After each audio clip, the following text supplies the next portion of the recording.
What's up everyone, John Rettinger from Techno Buffalo here. There are a lot of fantastic Android devices on the market, but the two best, at least that are available right now, the Motorola built Droid running on Verizon's 3G network, and the Google built Nexus 1 running on T-Mobile's 3G network. So I want to sort of run through the specs and show you a sort of a head-to-head comparison about how these work.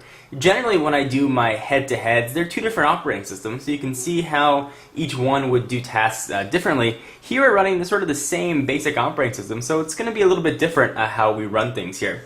So the difference is this Droid is running Android 2.0, or 2.0.1 to be more accurate, whereas the Nexus 1 is running an updated version dubbed 2.1, and this is the first updates to 2.1. A little confusing. There are some key differences, and I'll show you sort of as we progress. Now, Google and Motorola have said that the Droid will be getting a 2.1 update, but it won't be having all of the same features. We'll cover all those sort of as we continue. Let's go over some of the specs. So for the US carrier for each of these, this is Verizon exclusive, and this one you can actually get unlocked. But if you want 3G, you can only use it on T-Mobile. You can use AT&T's Edge service if you'd like. Now, Google has also said that there will be a Verizon version of the Nexus 1, further complicating your decision, coming out sometime in the next few months. So from a price standpoint, which is really everybody sticking with their wallets nowadays, the Droid is going to run you $199 with, of course, the 2-year contract. The Nexus 1 is going to be $179 with that same 2-year contract. And that's, again, with T-Mobile versus Verizon. Size and weight here, you're looking at about 5.96 ounces on the Droid, as opposed to the 4.59 on the Nexus 1. Or speaking of sort of size, let's do a real quick size comparison so you can see the difference. The Nexus 1 is notably thinner. It's probably one of the thinner smartphones I've seen, but the Droid is by no means chubby, but it does have that extra girth because of the slide-out keyboard. We'll talk about that in just a minute. Let's continue with some of the differences here. Included in the box, you're going to get a 16 gigabyte micro SD card with the Droid, and you're only going to get a 4 gig with the Nexus 1. Screen size, they're both 3.7 inches, and they have the same resolution of 854 by 480. CPU speed and RAM are sort of where some of the bigger differences are as well. The Nexus 1 has a 1 gigahertz Snapdragon processor, whereas the Droid has a 550 megahertz processor in it. From a RAM standpoint, the Droid has 256, whereas the Nexus 1 has a significantly different 512. They can both multitask, they're both running the same operating system certainly. They both have Wi-Fi and GPS, 3.5mm headset jacks, and all the rest. Let's talk a bit about camera. The Droid has a 5 megapixel 4x digital zoom with a dual LED flash. And the Nexus 1 has the same 5 megapixel sensor with only a 2x digital zoom and a single LED flash.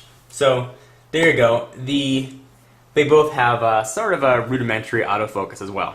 So enough about all the specs. Let's show you how they both work. Now from a purely statistical standpoint, you'd think that the Nexus 1 has a big advantage because of processor and RAM, but let's see how that actually translates out. So first let me show you that these are both going to have all their tasks and other applications sort of killed.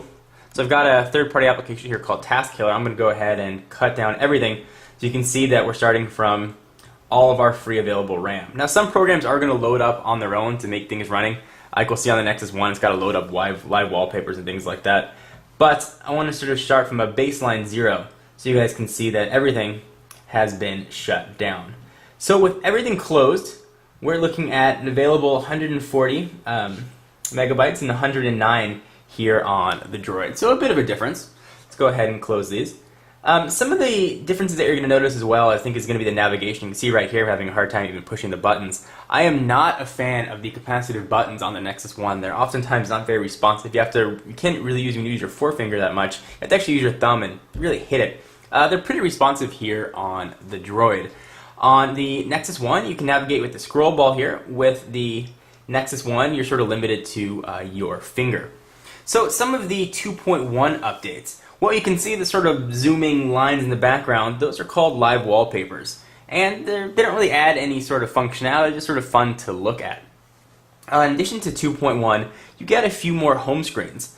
I only have 3 home screens here, unfortunately, and I've got actually 5, I believe, on 2.1. Now you will be getting the same home screens on when 2.1 comes to the Droid, so you will get your same 5. You're also going to get this new design, sort of scrolling applications dock here. It looks a little more simple here on the Droid. Nothing terribly fancy, just some graphics cues.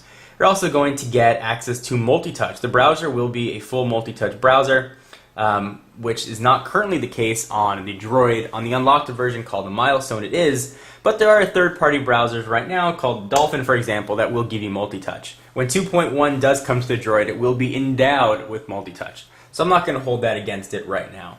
So let's do some speed tests for browsing.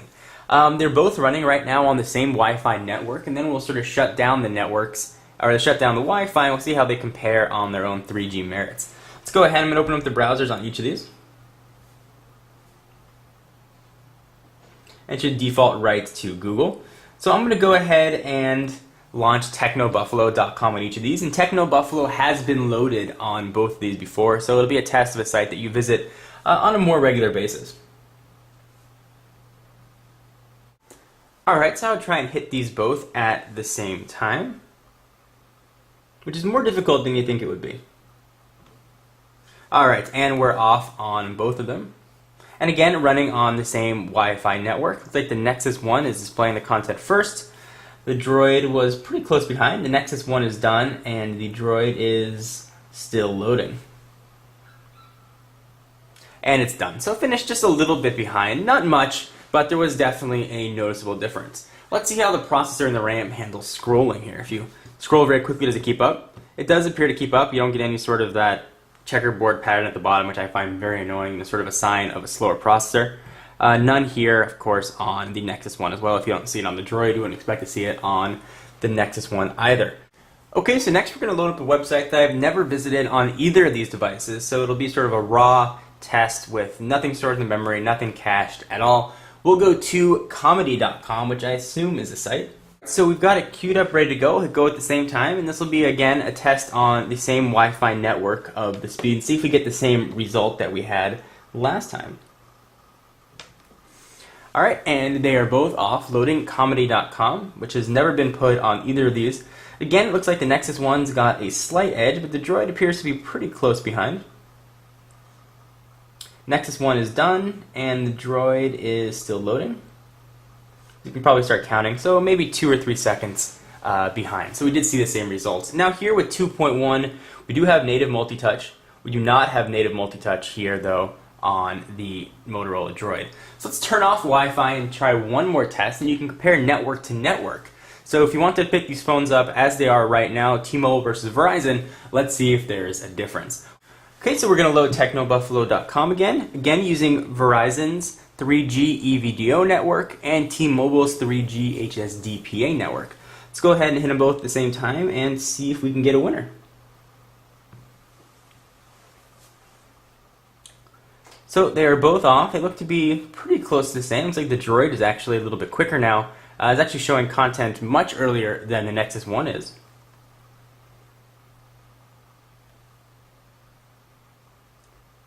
Appears as the Nexus 1 made a quick comeback. It's a head-to-head epic battle here. They both appear to be at almost exactly the same place. You can see that yellow bar across the top on each. And the Droid actually finished first, and the Nexus 1 is still loading. And there was a reason that I wanted to show you this. In all the websites that I loaded, Verizon's network was faster than T-Mobile's. And that's despite the significant processor advantage of the Nexus 1. So if you're using Wi-Fi, like you saw, you're going to get faster load speeds on the Nexus 1. If you're using just your 3G network, you are going to be a little bit quicker on the Verizons. And I do have pretty much full bars of 3G service on each. So something to keep in mind. So let's see now how these load programs. And they've had both the same applications are loaded on each. So let's see how they load the same things and see if there's any sort of speed difference. So we will load, let's say we'll launch Android Marketplace at the same time. We'll see if there's any difference with either of these. So a little bit quicker on the Droid, actually. The Nexus 1 is still loading. And again, we are not on Wi-Fi. We're still using the 3G connection. So there you have it. Once again, another sort of shock at how much faster Verizon's network is than T-Mobile's.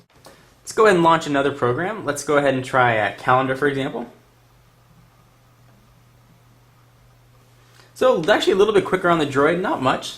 Let's launch a few more, and we're using the same program at the same time, so the same amount of RAM is being consumed on each. Let's go ahead and pick something different. Let's go ahead and launch, let's say, the gallery on each, and you'll see a difference in the gallery too between the 2.0 and the 2.1.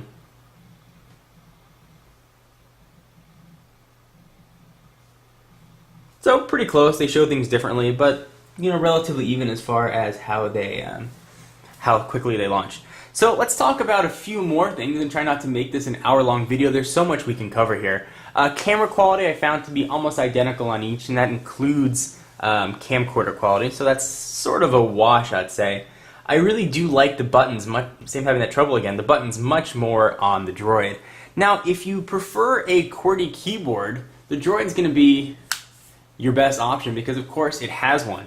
I'm admittedly not a fan of the QWERTY keyboard on here, the physical keyboard. The keys feel a little bit mushy, and I think this D-pad has taken up a lot of unnecessary space. I actually prefer to type on the full QWERTY keyboard that you can use here. And you can type either in landscape or portrait using the on-screen keyboards on each. So they're both pretty much the same experience. So if you have to pick a device, it's really, again, going to be your choice. If I had to choose one today, I would probably pick the Droid running on Verizon's network. I found it to be a little bit more reliable than T-Mobile's and a little bit more widespread depending on where you are. Now, it's not to say I haven't been happy with the Nexus 1. It's a fantastic phone. If you get great T-Mobile service where you are, it's certainly worth considering. Your best bet in the long run may be to even wait for the Nexus 1 to come to Verizon. You can get the best of both worlds. So guys, I wanted to give you sort of a abbreviated head-to-head of the two big shot Android devices on the market right now. Hope you guys enjoyed. I'm John Rettinger, and I will see you in the next video. Bye-bye.